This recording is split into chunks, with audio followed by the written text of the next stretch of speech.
From the people who brought you the mystery cocaine at the White House comes the mystery of Commander. The mystery of Commander biting 7 times within a 4-month period, and yet we didn't know anything about it until this week. And what happened for the other year? Right. What is going on? Why is Commander biting? A recidivist biter. Biting more than Major did, as far as we know, and Major got the boot from the White House. And there are 7 people who got bitten. 1 Secret Service agent landed in the hospital because of it. Right. And so this is what the White House press secretary said about this yesterday. As you all know, the White House complex can be unique and very stressful. And that is something I'm sure you all can understand. And it is, as I just said, it is unique and it is stressful for all of us. So you can imagine what it's like for a family pet. They have been partnering with the Secret Service and executive resident staff on additional leashing protocols and training, as well as establishing designated areas for Commander to run and exercise. Leashing protocols. That's called put your dog on a leash. I'm going to mention that to my dog when I get home. We're going to have different leashing protocols called around the leash here. law. So look, we got to get to the bottom of this because there are dogs. I think Trump's the only one that hasn't had a dog in my lifetime. There have always been animals at the White House. And this stress is, look, that stressful situation has always been in the White House, but I've never heard of a White House dog biting like this. Rampantly. Yes. So joining us right now is someone who knows a lot about the White House and about the dogs in the White House. Officer Marshall Merarkey. It used to be Secret Service Special Operations Officer, and he is joining us right now to talk about the Commander issue. Marshall, welcome to TMZ Live. Hey, Marshall. Hey, how you doing? That was a great intro. I should have expected that. That was great. So look, we are excited to have you on.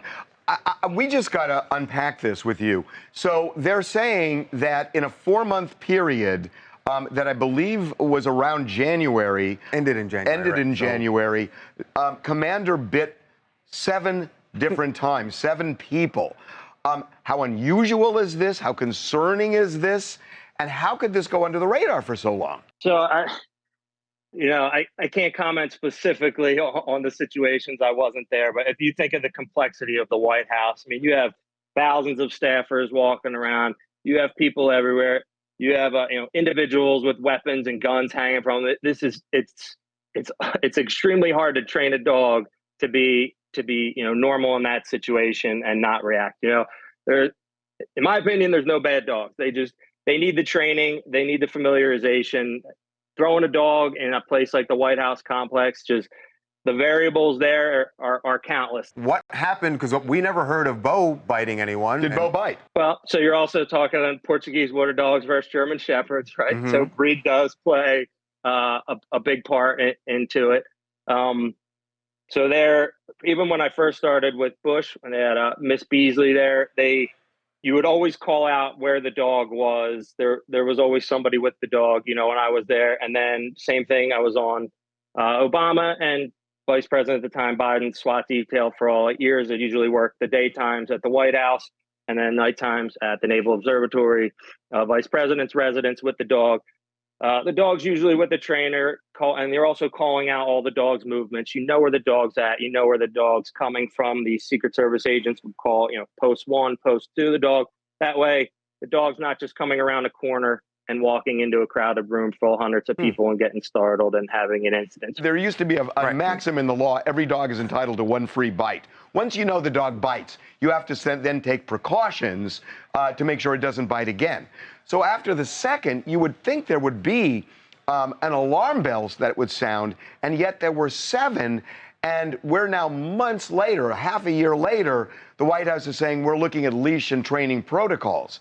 That just feels like something, the ball was dropped. I mean, that's the way it feels to me. Yeah, I mean, I don't know if they brought in specific trainers for these incidents or not, and I don't know the specifics of them, but yeah, if you keep doing the same thing, you're going to get the same result. So especially if you don't have a trainer on site or at least someone who knows what they're doing, the dog doesn't necessarily know it's wrong. If the dog's biting somebody and then running through the East Room and 5 rooms of the White House and somebody catches up to it and yells no, that dog doesn't know, which just doesn't happen. The situation hasn't been rectified, therefore the dog's not going to change, so the outcome won't change either. I mean, I think now there'll definitely be some different protocols in place and have some trainers around. But yeah, it's you don't want anybody getting hurt. When a dog bites 7 times, can you retrain it to be in that environment? Absolutely. Yep.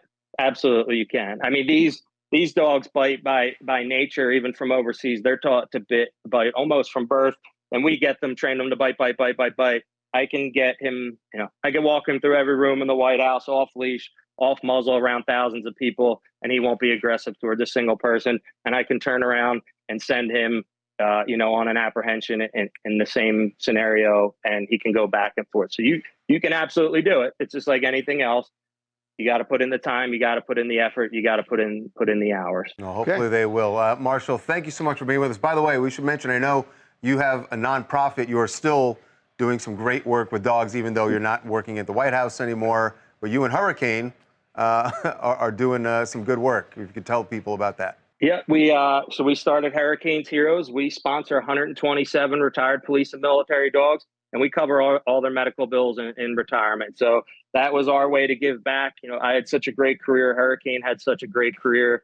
We wanted to be able to take care of his brothers and sisters in retirement. So the dogs sign up through the program, and we make sure they get the absolute best care in retirement to reward them for their service as well, so they can, live happy lives like this guy right here. Yeah. You are awesome. You are awesome. Thank you so much for giving us the time. Really appreciate it, Marshall. No, thank you for having me on. It was a pleasure. All right, man. Thanks, Marshall.